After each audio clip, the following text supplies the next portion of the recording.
Hello there guys, and welcome to another one of my reviews. Today we are driving the brand new Mercedes-Benz GLE Coupe. It's a car that was launched back in late 2019 and is now available for purchase, and it finally arrived in my parking lot to be reviewed. So this is a brand new model. It shares its underpinnings with its more utilitarian brother, the GLE non-coupe, if you wish. And it's a good-looking car, if you ask me. Now, if you watched my review of the GLE 450, you might have noticed that I absolutely loved it. And the story continues with this car. I think it looks great. Some people are not sold on the front end, but I actually like it. The one we're driving has the AMG line on it, which means the front grille has some specs on it with some chrome design details. Looks really good. The AMG line also comes with some 21-inch turbine style wheels that are absolutely huge, 275 wide up front and 315s in the back. They look absolutely massive, and I think considering how big this car is, they are a must if you're thinking of buying one. If you're going with smaller wheels, you might be disappointed in the way the car looks because it's so big and wide, and if you go with skinnier wheels, it will be disappointing.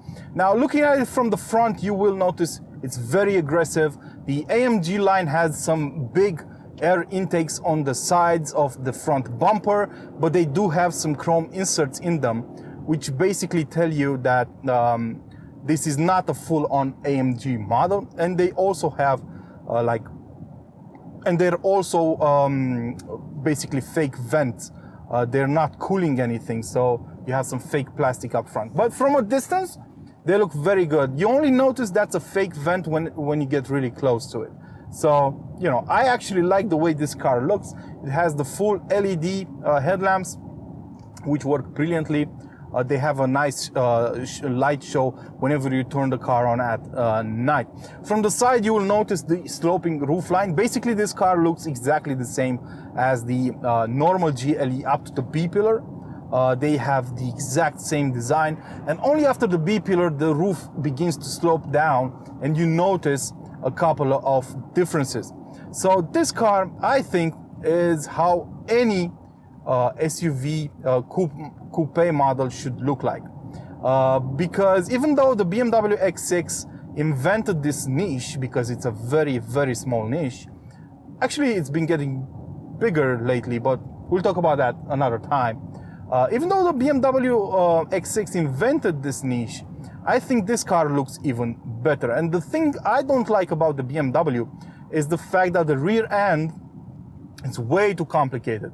Way too many lines, straight lines, curves, and so on. So it doesn't seem like it's doing something right. It's like the designer wanted to get something done, and then some 3 or 4 other people came in and made their add-ons to the design as well. They gave their input, and everything was incorporated in one car, and it just doesn't look cohesive enough. So on this car, everything is fluid, everything is just right, everything fits with the character of the car, and everything looks just right. I think the rear end of this car looks the best in the entire segment, which includes the BMW X6, the Audi Q8, and of course the Porsche Cayenne Coupe. Now, these cars are all great to drive, but this feels like a Mercedes. It's quite amazing how a car company like this, which has refined its recipe over countless years, can create a product that instantly feels like it's made by that company. I'm referring to Mercedes-Benz. Now, when you get inside this car, you instantly feel that this is a Mercedes. It behaves like a proper Mercedes. It's comfortable and yet firm when you want it to be. Go into sport mode and the car stiffens up. It has an air suspension as standard, and you know, you can adjust it to make it stiffer or more comfortable, and you can also raise it or lower it depending on your needs. But my guess is you're not going to raise it too often, because nobody's going to take this car off-roading. I mean, the 4MATIC all-wheel drive system is decent, but you're not going to go off-roading with this car. It's going to spend most of its days inside the city, you know, going to the mall and to the strip mall and so on. So it's not going to be used that way. But it's nice to know you have the option. Maybe during winter time you're going to hit some really bad snows and you're going to need to raise the car's height in order to get out of a sticky situation. Now inside the cabin, everything feels like a GLE. The design is exactly the same. I'm not going to go over it again. The MBUX system, the infotainment system, and the instrument cluster, they work great. I think this is the best in the business right now. It's better than BMW's iDrive, because BMW's iDrive is just too mundane, too simple, too black if you wish. It's very functional, but it doesn't look as premium as this system does. And of course, you can change a lot of things in the instrument cluster and the infotainment screen according to your needs. I like the design because now you don't have the round air vents anymore. You have these squarish ones, which fit with the square display in the car. The big question is, do you fit in the back? Well, yes. I'm about 6 feet tall. I have my seat in my preferred driving position, and I got in the back and I have room both for my legs and for my head, and I could stay there for long trips. So that's really not an issue. They seem to have worked it out, and this has been something I've noticed on a lot of coupe SUVs these days, except for the Porsche Cayenne, which has a bit of a limit in terms of height for the rear passengers. I think that car has the least amount of headroom in the back of all 4 cars in this niche. Now, as I said, driving this feels like a Mercedes. It's very comfortable. You can switch it to sport mode and the ride stiffens up. The steering gets a slightly touch heavier. You don't get a lot of feedback out of it, but the car drives really nice. Throw it into a bend and it will not oversteer. It keeps up with you, even though you only have a 3-liter diesel under the hood. Because yes, this is a 350D, which means it comes with the brand new straight 6 diesels from Mercedes-Benz. A brand new might be a bit of a stretch because they were first introduced in 2017 when Mercedes decided to drop the V6s it used for a number of years, for over a decade. So they returned to the straight 6 architecture. And I have to say, this engine, it's basically a 2.9 liter straight 6. Feels really good, really strong, lots of torque from down low. And it has 272 horsepower and 600 Newton meters of torque in total.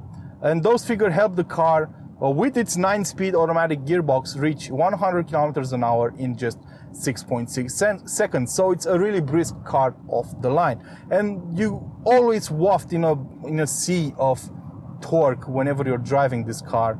You really get a really good experience, and I absolutely adore the fact that you don't really feel this is a diesel unless you mash the pedal to the metal, because the engine is very, very well isolated, sound isolated. The car is very well sound isolated. You don't really hear a lot of stuff from the outside. And furthermore, the engine is very well balanced, a lot more balanced than the V6s. As you all know, straight 6 engines are some of the best in terms of their balance in the industry. This car doesn't disappoint. You don't really feel this is a diesel, unless you're outside and you're listening to it, because while the cabin is very well insulated and you don't really hear the engine inside, from the outside you could hear it, but it's not really bad. It's just okay. It sounds like a 3-liter diesel straight 6, so it's really, really fine. I really couldn't complain about that. Now, the best part about this car is, and the fact that it has a diesel, is that the autonomy it offers you is huge. So this car has the extended tank, because you can get a bigger tank if you want to, compared to the standard one. The standard one has 72 liters. The extended version has 85 liters. And you could probably cover 1,000 kilometers with it, with 1 tank of diesel. Now, the average fuel consumption I noticed outside the city limits at an average speed of about 53 miles an hour was 7 liters per 100 kilometers covered, which is amazing for a car of this size and with such a big engine and with so much power. So I was blown away. On the highway at about 75 miles an hour, I saw an average fuel consumption of around 10 liters per 100 kilometers covered. Then inside the city limits, I saw an average of 10 to 11 liters per 100 kilometers covered in terms of diesel fuel consumption. Once again, very good numbers. The issue inside town is that the visibility is rather limited from the driver's seat. Don't get me wrong, you sit really up high, you have a very commanding view of the road, but because of the roof and the fact that the windows aren't all that wide, you do get a feeling that you don't know what the car is doing, where its extremities are. And this is a very big and imposing car, and it's wide and so on. So you have these 21-inch wheels. You don't want to scrape them. So it's quite stressful to drive it around town. You're better off just leaving the city limits and just having fun on the highway or somewhere else. So yeah, what's the takeaway then about the GLE Coupe, the GLE Coupe? Because I've heard you guys comment about the way I pronounce this word. I shouldn't say it in the American way. I should say it in the original way, French way, and I agree. I should say coupe all the time. So what's the takeaway regarding the Mercedes-Benz GLE Coupe? Well, I absolutely love it. It is now my favorite SUV coupe model.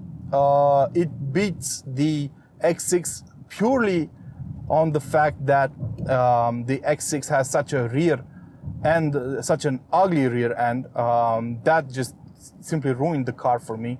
Dynamically, it's not the best in the segment, but then again, I only had the entry-level 3-liter diesel to test, but I can tell the chassis is not the best in the segment. The best is the Porsche Cayenne Coupe, but the thing is, you only notice the differences when you're pushing these cars really hard.